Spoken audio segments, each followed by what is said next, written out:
زي ما أنا استفدت منه أنتم كمان تقدروا لو عايزين بقى طريقة الكيك الإسفنجي، أنا كنت عملته قبل كده في فيديو، كنت عاملاه قبل كده بفترة، هاسيب لكم الرابط بتاعه في صندوق الوصف. تقدروا إن أنتم تعملوا كيك الإسفنجي ده على قد إمكانياتنا، بإمكانيات بسيطة أوي ومحدودة، وكمان هتطلع معاكم ناجحة. وزي ما قُلت لكم في الفيديو، لو أنتم حابين تورتاية مرتفعة زي كده ممكن تضاعفوا الكمية، أنا كنت عاملاها تورتاية كده على قدّي، من غير ما أضاعف الكمية، بس كانت ناجحة وعجينتها حلوة أوي وسهلة وبسيطة وعلى قد إمكانياتنا. هنا كمّل زواق التورتاية ببعض الفواكه المجففة زي ما أنتم شايفين كده، وبعض البسكوتات البسيطة خالص.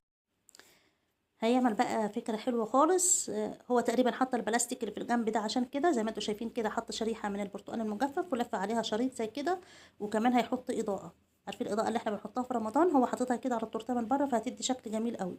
أتمنى إن الفكرة عجبتكم، لو عجبتكم يا ريت تدعموني باللايك والسبسكرايب عشان أوصل لكم كل جديد، والسلام عليكم ورحمة الله وبركاته.